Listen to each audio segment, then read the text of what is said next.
introduce. I'll be right back. Okay.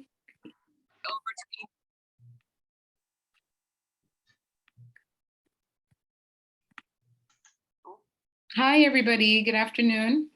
Welcome, welcome, welcome. Today we're going to be talking about, my name is Deborah Johnson, and I am going to be presenting to you all today. We're going to be talking about eating healthy desserts. So we're all on this plant-based journey. For the most part, I would assume that some of you are on the plant-based journey. And so you're here because you want to learn more about, incorporating some healthy options, but you don't want to lose out on, enjoying some of the treats that you normally enjoy. Barbara's back. Do you need to do any introductions or say anything, Barbara? Yeah, just to say hi and, for things that are upcoming. Hold on a second. Okay. We do have some fun stuff that's going to be coming up. So just want to let everybody know we have, after this on the 14th, which is a Friday, we're going to have Maudine talking about reading food labels and nutrition claims, which, October is health awareness month, so health literacy. So that'll be great. We do have another Let's Talk Vegetables. I think I haven't gotten the vegetables yet, or she told me and I probably forgot, so I'll have to look that up. And healthy, and the next month with this community, the healthy eating support community, it's going to be personalizing your nutrition choices for a plant-based diet, again with Maudine. And then we're going to have in November a de-stress with RSS, which will include a cooking demo and some plant-based eating, along with exercise and a whole lot of other things that you can do online or right here in the center. So now I'm going to turn everything over to Deborah and let her get going. Okay, thank you, Barbara. So let's just jump right in. So I'm the community nutritionist and I work with Riverdale Senior Services. And I provide nutrition education for not only RSS, but also for other organizations within what we call the Northwest Bronx Food Justice Coalition. And so the effort with this particular project with RSS is for us to increase your nutrition literacy, because when we see a change and an increase in nutrition literacy, there is usually an increase in health outcomes. So the health outcomes are generally improved. And so it's great that you're here to learn some new things. Maybe some of the things I'll talk about will be stuff that you already know. But my goal today here is to really just give you some new tips on how you can incorporate and continue to have your plant-based foods, desserts, right? So not being stuck with having things that have dairy in it. But if you're looking for something that may be plant-based, we'll talk through some of those tips. So I'm going to go ahead and share my screen right now with you all, so you'll be able to see my presentation. The purpose of this group is also for you to ask questions. I just want to say that up front. So you can certainly put your questions in the chat. You can also raise your hand while I'm talking if I say something and you want to ask a question. So feel free to interrupt me and ask questions. And also we'll have an opportunity at the end, because this is somewhat of a support group, for you to ask more questions, all right? Or you can even save your questions for the end. Whatever is comfortable for you works for me, all right? So without further ado, I'm gonna go ahead and share my screen with you.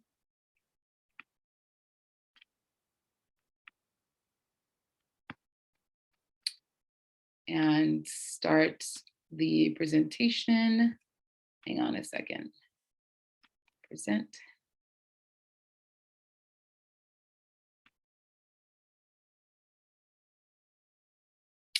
All right, so now you should be successfully seeing my screen and the healthy desserts. And I'm going to talk a little bit about snacking, because that's really when we're thinking about desserts, it's usually coming after dinner. But a lot of times we have desserts in the middle of the day, right? A lot of the things that we're craving are sugary, they're sweets. And so I kind of want to touch a little bit on snacking.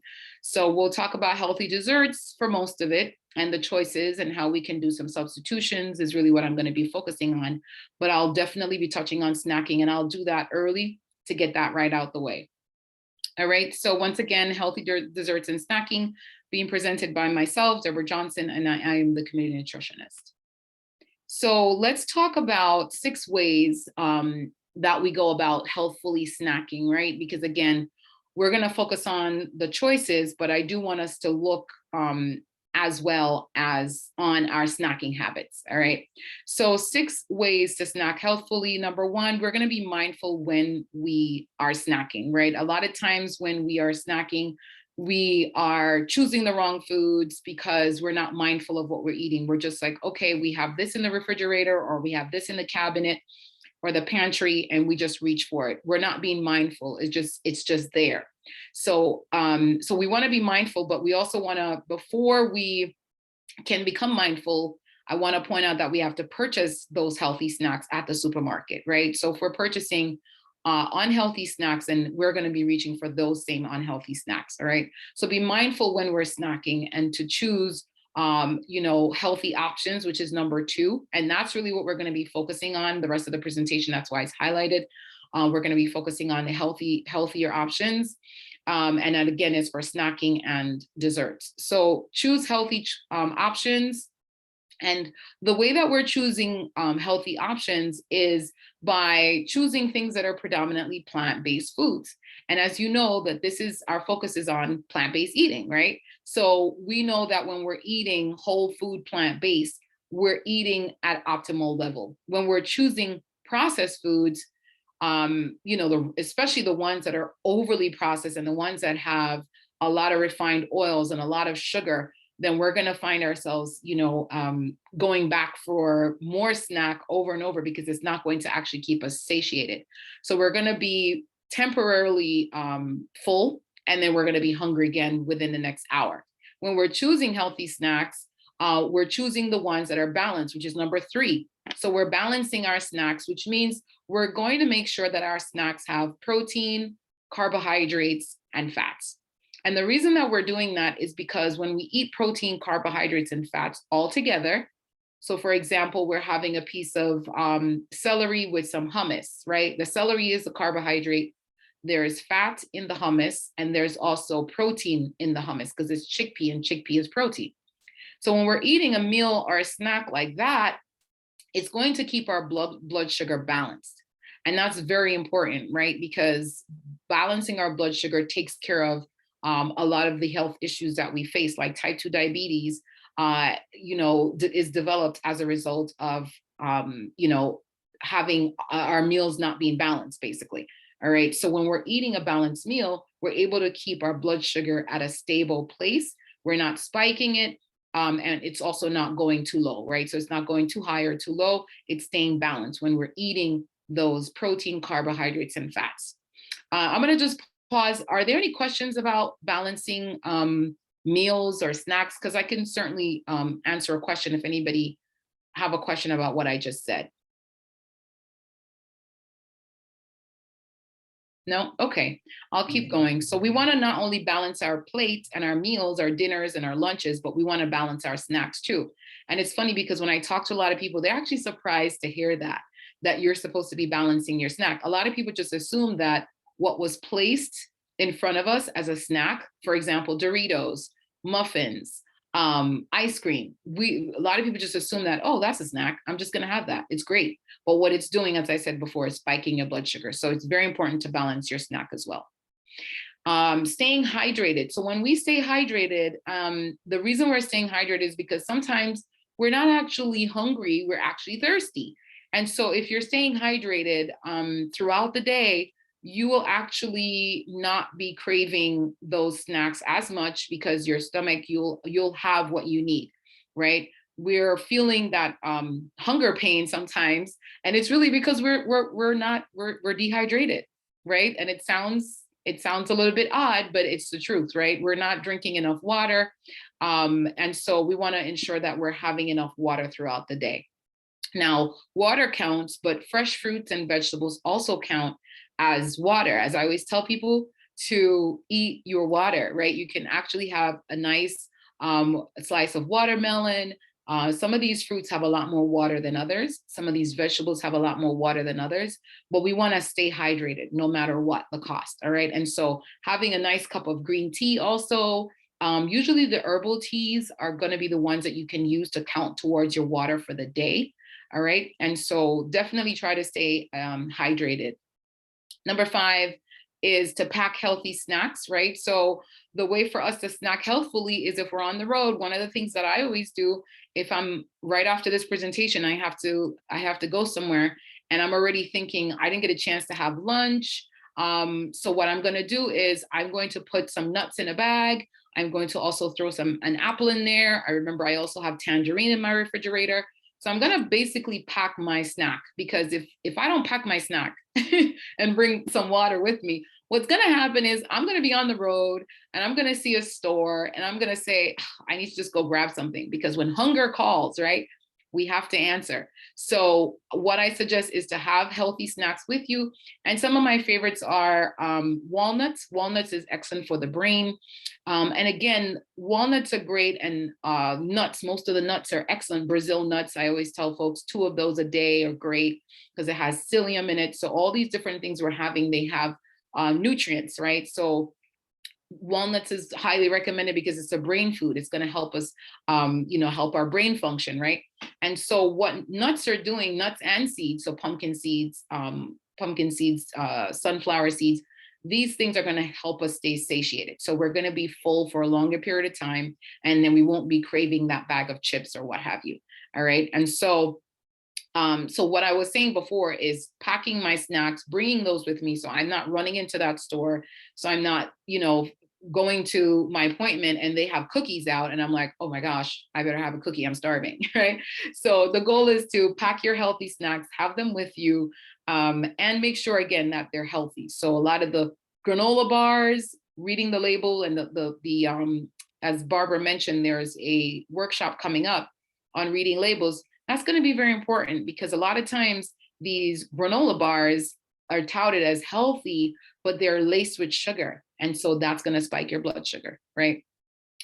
And I know I'm giving a lot of information here at this stage because I want you to understand that, as we're trying to have good, healthy desserts, all of this counts into why we're trying to do that and how we're defining healthy, right? This is what we're defining as trying to maintain our health as well.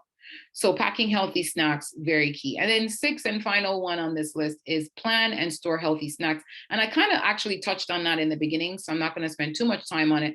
But basically the goal is to identify the foods that you want to purchase before you go to the supermarket, because once you get there, it's going to be very easy to grab this and grab that, especially if it's on sale, right? And they have those guys and gals out in the aisles that are like, hey, would you like to try some of this? And it's some new product that they're bringing on the market and you try it and it tastes really good. And so you buy that, right? You bring it home, it's a snack.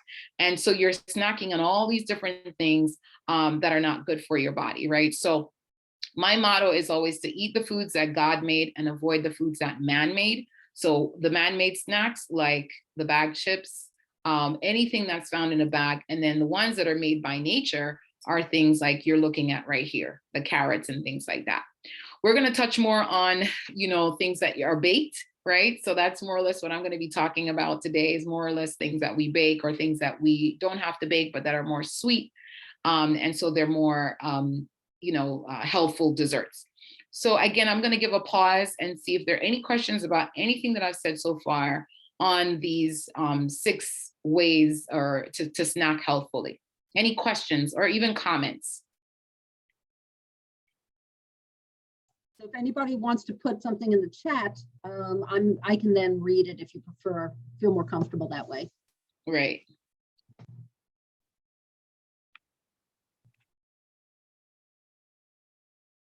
Okay. So I'll take it there are no questions or comments. I think I see something popped up. Oh, Gail Lynch says, why only 2 Brazil nuts? Oh, I say two because Brazil nuts are really large and they have a high fat content, just like pretty much all nuts, right? And so if I say 5 Brazil nuts, then that's going to be too much. So we generally tell the recommendation that I've always been told and I always found to be the best one with Brazil nuts is 2. And that's because it's a large nut, it has a lot of fat. And also because we assume that folks aren't not just eating Brazil nuts. They're going to eat walnuts, they're going to eat peanuts, they're going to eat cashews, right? So a lot of times when you're going for nuts, you're not just going for one. So I try to tell a person, or when I'm giving feedback, walnuts, I usually don't say any more than 5. Brazil nuts, I usually say 2. Peanuts, I see a small handful, right? So I just happen to have those numbers as my go-to because I know people are not just going to have one, or you know what I mean, like most people are going to have a mixture of nuts. Okay. So that's the main reason for that. Okay, so Frank, I'm sorry, I don't know what your last name is, Frank, asks, what about almonds? Almonds are great.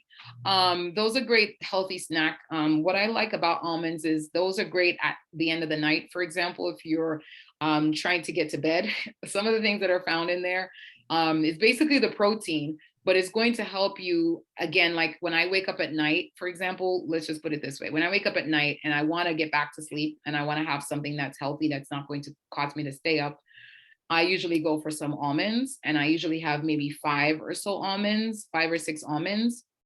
And the best way to have almonds is if you are able to soak them and remove the skin, because what's happening is you're able to release some good, what would you call them? Sort of benefits. Let's just call it good health benefits when you remove the skin. All right. And so that would be what I'd recommend. But if you have it with the peel on there, the skin, it's totally fine. It's not a big deal. But almonds are great. And I would say 5 or 6 of those as well. So if you're thinking about the amount of nuts you should have per day, the total amount of nuts that you should have per day that's recommended by Dr. Greger is, and he's a plant-based doctor who's also a medical doctor, he recommends a 1/4 cup. So when I measure out my 1/4 cup of nuts that I'm having for the day, and that's seeds too, so you can have some seeds at the bottom, right? So pumpkin seeds, sunflower seeds, you could fit some of that at the base. And then I'm usually able to get 4 walnuts, and I like cashews. So I'll throw like maybe 6 cashews in there too, but you can substitute the cashews for almonds. So you can mix it up, right? And then I would still have the 2 Brazil nuts on top of that because a lot of people are not getting the psyllium. And psyllium is one of the things that our body requires. So, and especially if you're doing plant-based. Now, this is a lot of what I'm suggesting is also based on plant-based eating. I don't know if you all are aware, but I've been eating plant-based now almost 7 years.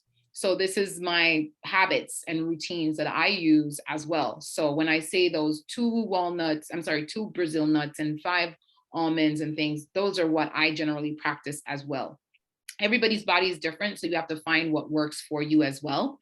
And so it's important to do your physical, right? So for example, if you don't do your annual physical, then you don't know if you're deficient in anything.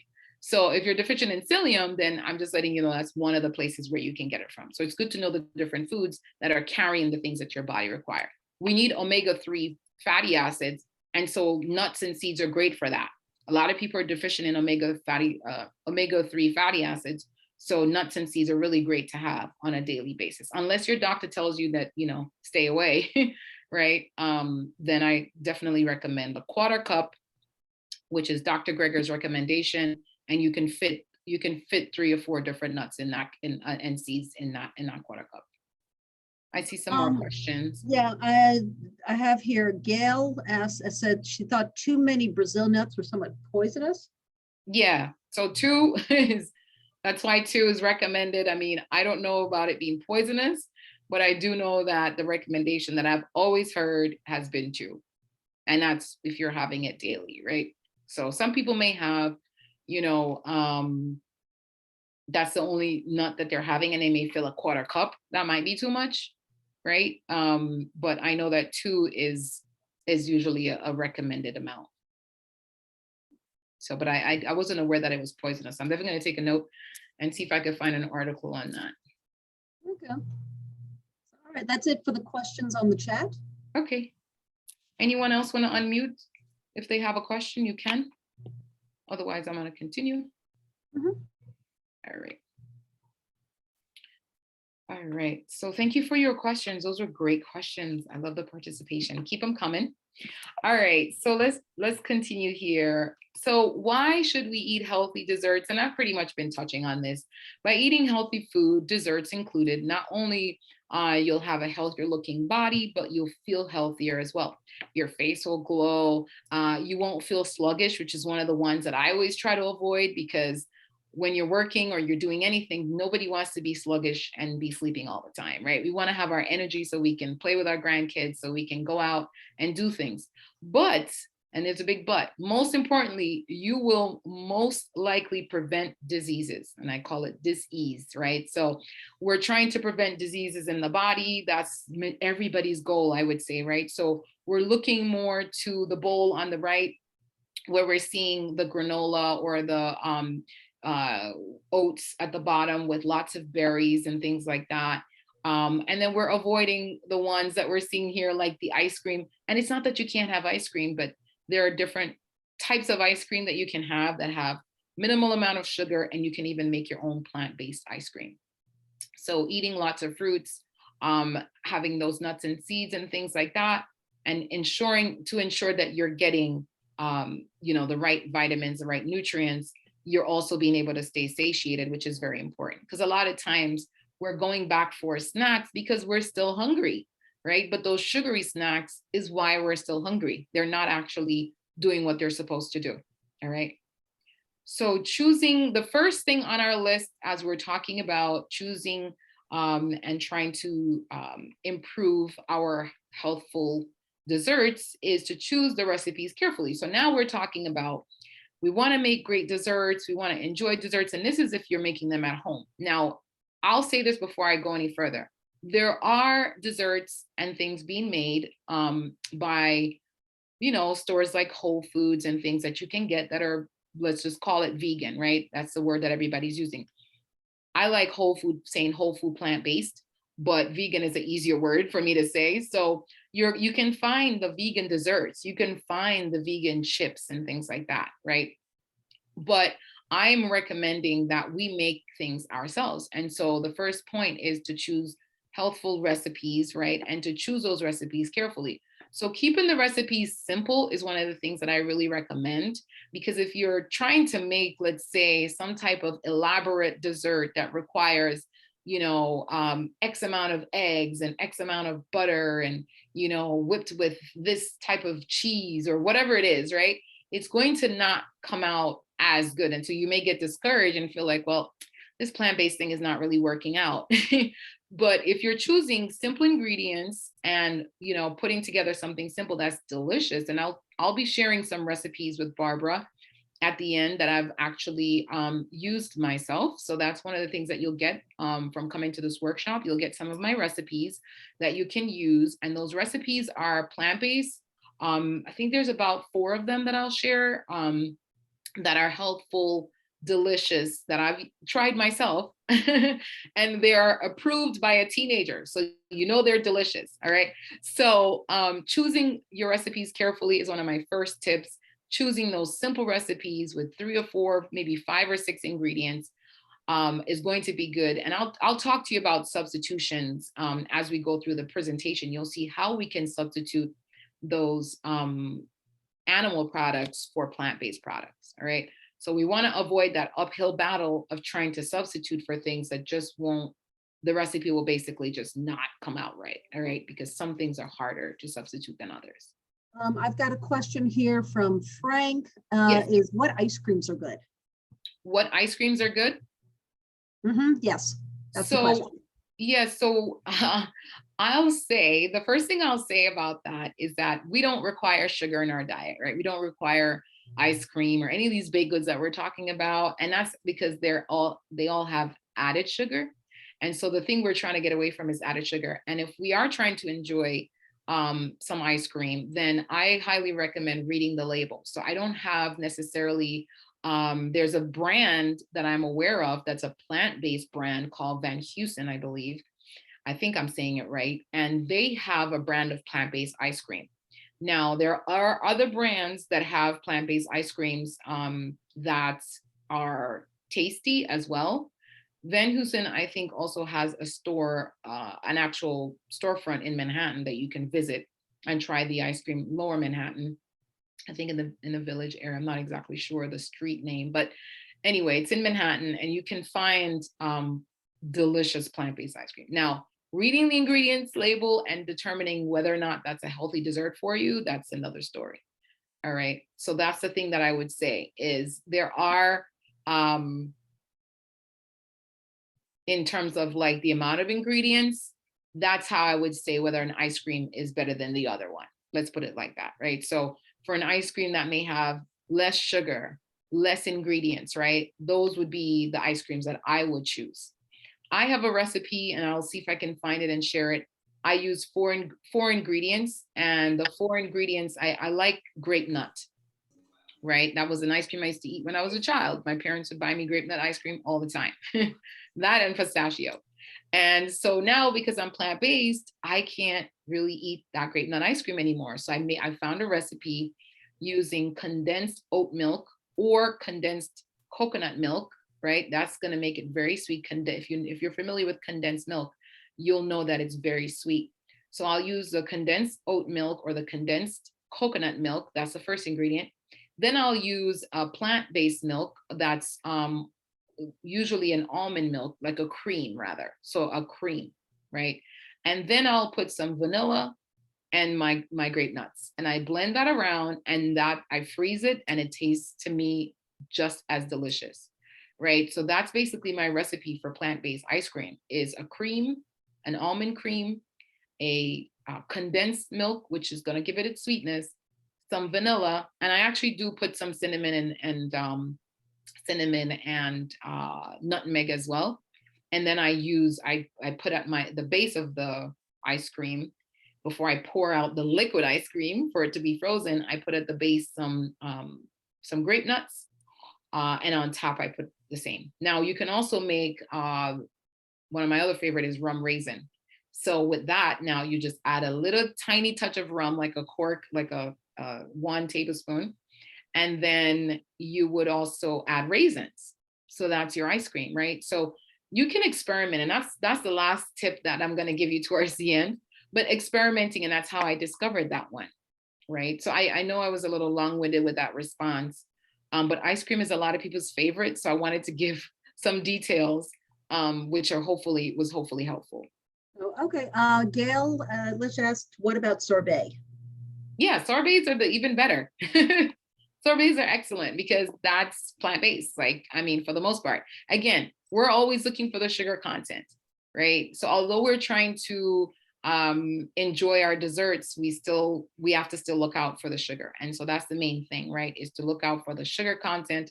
So we're not having too much sugar. And if by chance it has too much sugar, then you just have less. Make your portion much smaller, right? So where the serving size may be 1 cup, maybe you have a 1/4 cup, and it may last you a longer period of time. And that's what I usually do. Full transparency, if there's something that I really want to have, I don't have dairy ever, but if there's a dessert or something that I want to have that's plant-based, like I like chocolate chip cookies. So if recently I purchased some chocolate chip cookies, I saw them at Whole Foods, they were vegan. They've been in my refrigerator now for a long time because I take one and I like it warm, so I'll warm it up, and that's it, right? I have one. They're very small also. It's not the large chocolate chip cookie. So you have to manage yourself with that, right? To not have too much, okay?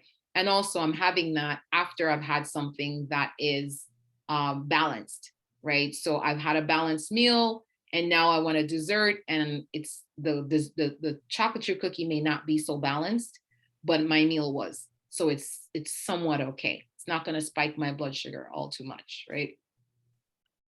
So we're on number 1. I'm going to get going. If anybody else do not have any questions, I'm going to continue. That's it for the chat questions. All right, wonderful. Thank you, Barbara. So yeah, choosing recipes carefully, making sure they're simple, all right? At least to start. Then we want to embrace the difference. And I've been kind of touching on that. So there is something about the taste and the melting point of dairy butter in combination with an egg that I don't think we can replicate. And that's okay. And that's what I want us to understand. But we're here and you're looking at on my screen, we're at a fork in the road, right? And we're choosing, if we're choosing plant-based, we're choosing that path. And it's not that we can ever go back and have some egg and some dairy, right? Me personally, I'm lactose intolerant. So if I have it, it's going to react to my body anyway. So I can't even really enjoy it. But if you've decided to choose the path of being plant-based and to enjoy plant-based foods, we have to now begin to embrace the fact that it's going to be different. It's going to taste different, right? It's not going to taste the same. We may get very close, right? And some of these companies now and these restaurants, they're getting so close to the flavor of replicating most foods, beef even, right? But I don't recommend those foods to be an everyday food. They would be more like a once in a while type of treat type of foods. And so the goal is to embrace the plant-based foods, right? And utilizing them to recreate the egg. And we have ways, which I'm going to talk about towards the end. How do we get egg? How do we get that egg sort of consistency to hold our muffin together, right? So I'll talk to you about how you can do that very shortly, but we must embrace the fact that it's going to be different. So I wanted to really highlight that.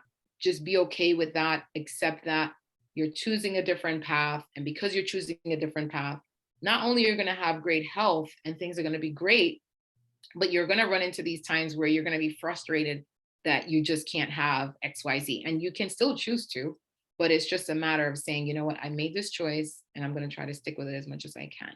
Right. And that's been my battle for 7 years. I've made that choice to be plant-based. Have I messed up along the way? Yes, I have. And I don't even call it a mess up. I call it a choice. I made a choice to eat something else. Now, did I ever mess up and have beef? No. There are certain things that I am like, all right, I'll let that one slide, right? Have I had an egg? No. There are just certain things that I was never really even in love with before, or that I just never really had a taste for before anyway. And I also, because I've learned more about what it does to my body. Dairy, most definitely not, right? So there are things that we can maybe mix and mingle sometimes, but there are a lot of things that I would just say, you know, you're making the path to go plant-based. It's great if you can just accept what it is and go forward. So here we are. This is the place where I wanted us to get to about the replacements. And we have a few more slides before we get into our conversation section. Hopefully I'll be able to leave at least 15 minutes for that. So we're replacing egg, which is one of the main things that a lot of people struggle with when they're baking and they're trying to make healthful foods and healthful desserts. So all of the store-bought, I'm missing a T there, store-bought vegan eggs are convenient and they work.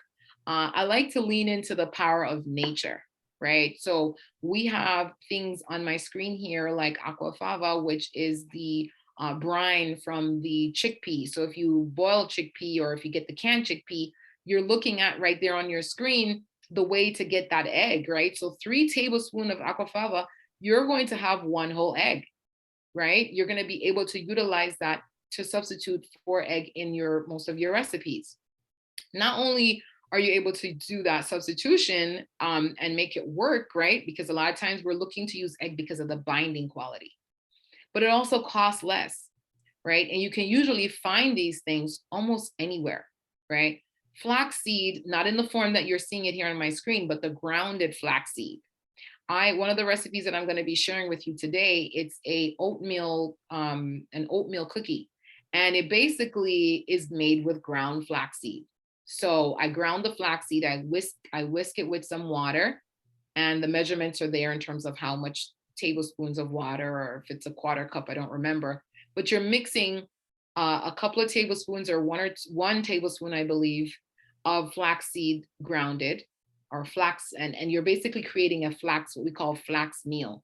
So you're whisking those together, you're letting it sit for a few minutes, and when you try to use the whisk, you'll see the consistency is just like an egg, right?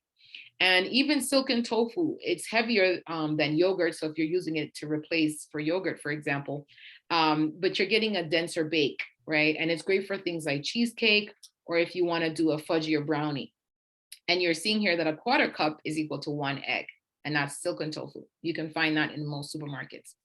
A lot of times what I see people do with silken tofu, because that might not be familiar to a lot of people, what they'll do, and it's just tofu, it's just a different type of tofu, right?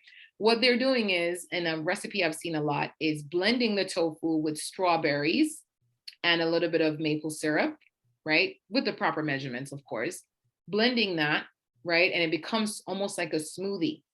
And they usually pour that in a cup and maybe add more fruits on top. And it's sort of like a yogurt type, like a creamy yogurty type dessert.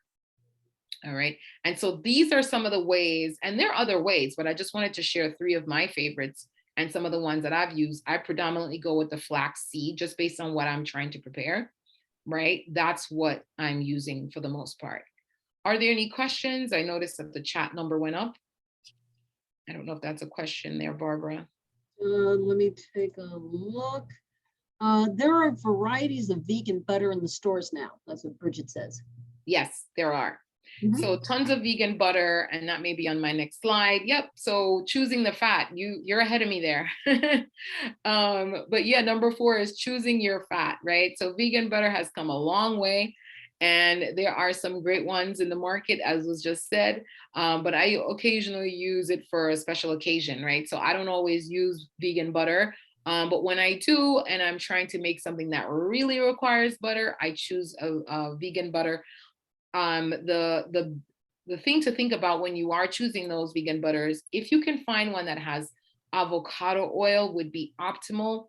A lot of times you're going to find them have they're going to have coconut oil, which is fine, but I like to give folks like the optimal option, and the optimal option is the one that does say almond oil. Now, some of the other fats, because a lot of times most of these things we're baking, they require some type of fat. One of the desserts, and I think a few of the desserts that I'm going to provide the recipes for, they require peanut butter and they require almond butter. And so these are the fats that we're using. And that helps again. So if you're making a dessert like the almond cookie, not the almond cookie, the oatmeal cookie, for example, it's going to be balanced because you're going to have the oats, which is a carbohydrate, a complex carbohydrate. You're going to have the fat, which is the almond butter, right? So what is that? And then the protein, which is also coming from the almonds, right? So some of these foods have more than one nutrient, right? Macronutrient. And the macronutrients are what I've been saying: fats, carbohydrates, and protein. Those are what we call macronutrients. And they're called macro meaning large, because we need them in large portions in our bodies. The micronutrients, and I'm just doing a little sidebar for you guys. The micronutrients are things like minerals and vitamins. Okay, vitamins, minerals are what we call micronutrients. We need those in a smaller dosage, smaller amounts. And so that's why you see folks may just take a small multivitamin so they can get all their micronutrients. All right.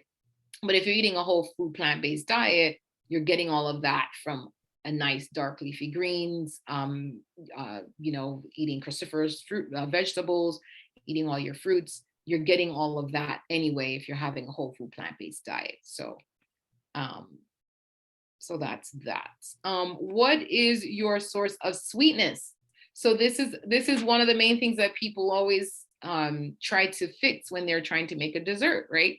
And so I'm not just telling you, hey, this is the dessert that you're going to make this. I'm giving you sort of like the roadmap, right? That's what this is the roadmap to creating a healthy dessert and understanding what you can substitute, right?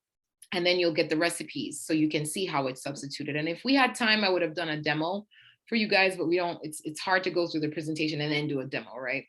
But you could certainly try, and I recommend trying the oatmeal cookie if you like, and I'll try to go over it with you before I jump off today.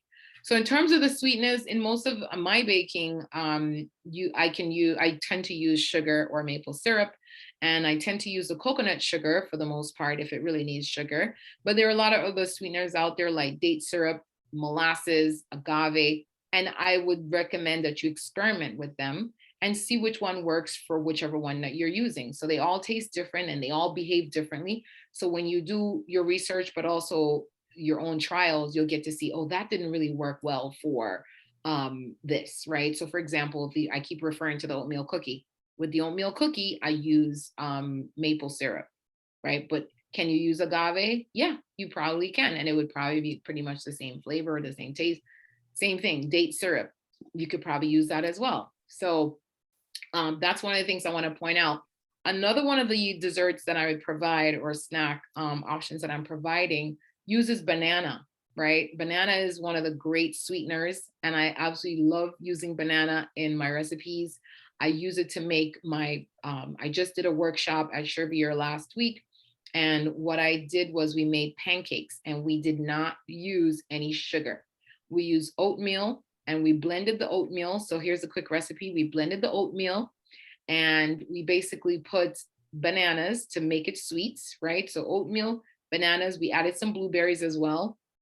And we put some vanilla, some cinnamon and nutmeg, and we whisked all that together with some almond milk. And that was the most delicious pancake. Everyone loved it, right? So there are ways to substitute to make the foods that are good and better for our bodies, right? Instead of purchasing, let's say, the pancake from the box, which is laced with sugar, preservatives, and so forth, we're trying to now find better ways to feed our bodies, right? So banana is definitely excellent. And dates, I can say so much about dates. I use them when I'm making my smoothies, right? So just taking a couple of dates, and what I would say, if you're using them in your smoothies and you want to blend them, you want to soak them at least for 5 minutes in warm water or hot water. All right. That's going to soften them up and that will give you the opportunity to blend them well. All right. I use dates as well when I make energy balls, right? So instead of sugar, I use dates to make my energy balls. And my energy balls just usually have cocoa and some oats, the dates, and maybe some nut butter, like peanut butter.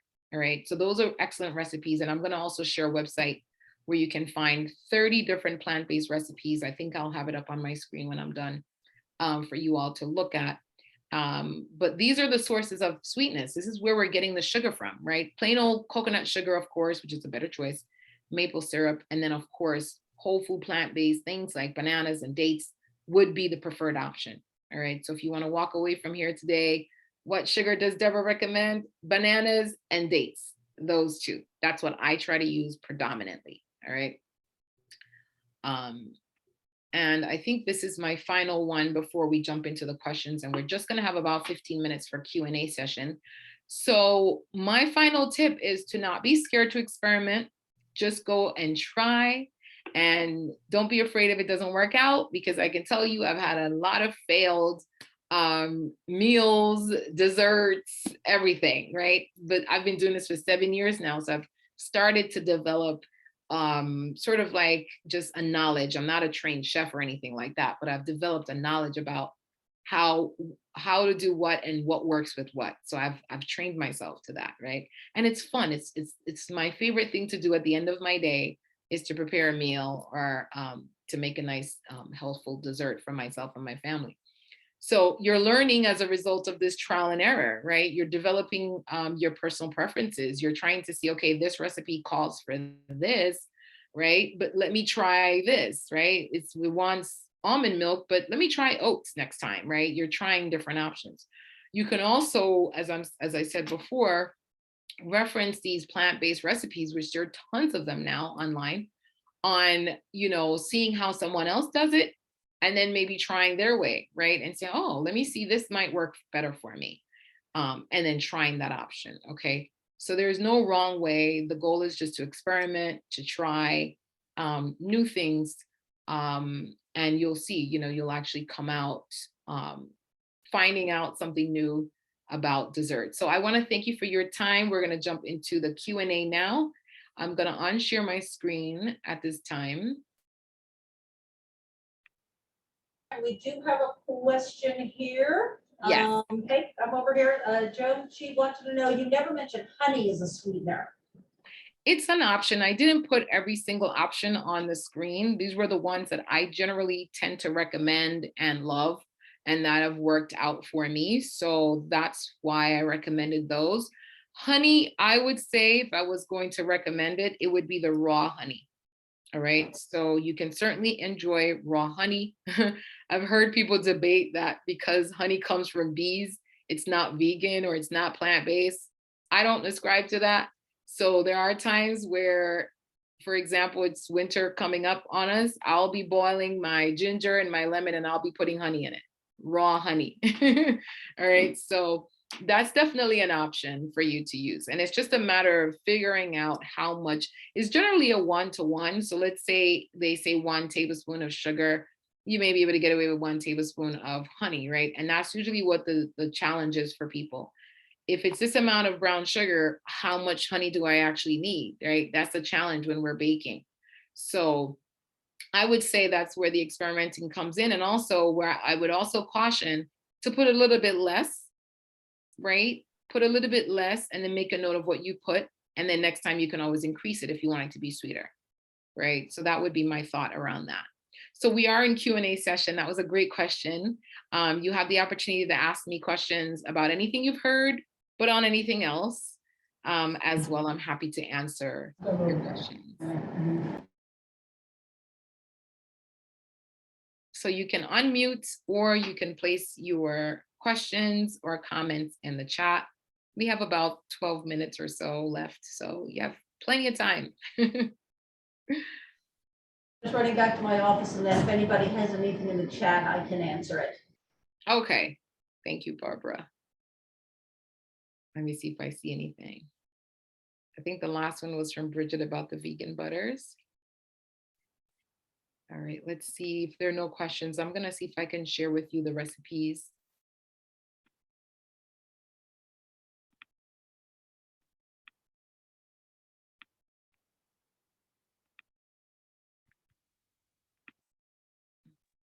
Okay, I'm back. We got a question here. What's the best oatmeal to buy, unless you already asked it? No, I did not answer that. So the best oatmeal and the one that I use and recommend to folks is rolled oats, organic rolled oats. And I like it because it's just rolled oats in the packet, right? Some of these other oats that you buy in the store, there's oats, but there's sugar and other things in it. So again, you're reading the label. There's also still cut oats. So depending on what you're using it for, if you're boiling it, for example, then you can certainly get the steel cut oats. That's better than rolled oats, right? So they have like tiers. The rolled oats is also not, it hasn't been stripped away, right? Because we're always looking for food in their whole form. So rolled oats is in its whole form. And so that's why I recommend rolled oats. And it's easy to work with as well, okay? Hopefully that answers your question. That was from Gail. And I don't usually have brands that I recommend. If I was in my kitchen, then I would show you the brand that I pick up. But because I also don't remember the names of the brand. But if you just look for organic rolled oats, there's a few good brands out there that, you know, carry them. So while we're waiting to see if there are any questions, I'm going to share my screen and just share the desserts that I'm going to be sharing with you all, that I'll be sending to I'll be sending to Barbara. Yeah. It's that time of day and you need those snacks. I know. I haven't had, it's not like I deliberately did it, but I'm on an intermittent fasting right now at this point because it's 2 p.m. and the last time I ate was last night at 7 o'clock. So, but I'm okay. I mean, I do this from time to time, so it's not the end of the world. All right, so I'm sharing with you now my screen, and this is it. So this is one of the recipes that I'll be sharing. It's the peanut butter chocolate chip cookie, and you see here we're using ripe bananas, a cup of peanut butter, rolled oats, and dark chocolate chips. So dark chocolate, using milk chocolate, that's going to be considered dairy. So dark chocolate above 70% cocoa would be basically plant-based, right? So you can also replace the chocolate chips with raisins, okay? These instructions, as you can see, the whole thing takes about 15 minutes, 20 minutes to prepare, all right? Then the next one is the no-bake nutty fudge. And these are all desserts that I've made. So the no-bake nutty fudge is basically being put in the freezer, okay, or in the refrigerator. So you got 1 cup of hazelnut, that's gonna be chopped. Again, you can use whatever nut you prefer. With all my recipes, I want folks to be creative, right? It doesn't have to be exactly as is. You can certainly substitute the nuts, right? But this is specifically because of the hazelnut flavor. And 1 can of sweetened coconut condensed milk, which I had talked about before, that I used for my ice cream. 12 ounces of dark chocolate chips. Again, the cocoa content is listed there. I say 55 to 70 just to give you a range, but usually above 70 is optimal. All right. 1/2 cup of almond or peanut butter, or you can mix the two, right? You can say a little bit of almond, a little bit of peanut butter. Again, just being creative and having fun in the kitchen. And then vanilla extract and some shredded coconut, which is optional. I love it, so I usually put it. And 2 pinches of salt, right? And again, the instructions are there, a little bit more detailed on that one, right? So some of them are easy, like the peanut butter chocolate chip. This nutty bake fudge, it's no bake. It's a few more ingredients and a little bit more work, but it's worth it. The oatmeal cookies that I've been talking about this entire time. Here they are. So the flax seed is basically the grounded flax seed. You're basically making flax meal with it. And so you're whisking that together, and that's how you're going to get your egg. The 2 cup of rolled oats, the salt, almond butter, and peanut butter. There goes a time where I'm mixing the two, because that's just what I like to do. These are my recipes that I'm creating. So I usually do my own thing. So that's what I did there. And then pure maple syrup, right? So that's going to also increase the sweetness of that, and the vanilla. So as you can see here, the things we talked about substituting: the egg for the flaxseed, the rolled oats, right, would substitute for, let's say, flour or something else that people use to make cookies. Salt, right, was not a substitution. And then the butters, the fats, like we're definitely substituting just butter with nut butter, all right? And then of course, sugar, white sugar with maple syrup. So this is a very classic example of how we are able to substitute and have a very healthy, I wouldn't say very healthy, a better option. Let's call it that. All right, because there is still added sugar. Now, finally on the list here is a no-bake almond cocoa balls. And these are also delicious. I did this once, I want to say maybe even a year ago, Barbara, we did this together in my kitchen, where we made these, I'll see if I could find, actually, yeah, the recipe's here, but I have more energy ball recipes. If anybody wants, just let Barbara know and I'll share it. But basically using almonds, that's raw almonds and majol dates, and all the nuts that I'm recommending, if you're purchasing them, they need to be raw. I recommend that they're raw. So nothing with the sugar or all the other salt and all of that. And then majol dates, which are the ones that I usually recommend. So when I'm saying dates, I'm referring to majol dates. All right. And then the dates, again, are being pitted and soaked for 5 to 10 minutes. You could do them overnight, but it really doesn't pay. Just warm up some water and soak them, and you can make it, again, that's softer. And then the raw cocoa powder as well. And that's for people who like chocolate. So if you're missing chocolate and you want to make something that's really chocolatey, this is the one I recommend. And of course, almond butter, we use coconut oil in this case. You can certainly substitute it for avocado oil, which is my preferred oil. And of course, a pinch of salt. Optional will always be coconut, shredded coconut, because that's just something that I love, right? So that is the desserts and some of the options. I'll see if I can find my ice cream recipe, my vegan ice cream recipe, and I'll include that. I'll send that to Barbara, and that's something that you can certainly try at home. And I'm going to end on that note and leave a few minutes just in case there are any questions that came as a result of that, or maybe you thought of something you want to ask. Feel free to do that at this time. And Barbara, I don't know if you have anything as well. No, I think I'm good, but if anybody wants to unmute, we are at the end here. And otherwise, I think everybody's leaving hungry and ready for dessert. Bridget, I see a hand up. Bridget, feel free to unmute yourself. No, I was going to unmute myself. That's why the hand raised. Oh, Yeah. I was going to say thank you very much. Very informative. But I use a lot of vegan, just so I know about the vegan butter. I'm using that a lot. Yeah. Oh, and of course, I have to watch my cholesterol. So I went off the regular butter. Yes. Mhm. Yes.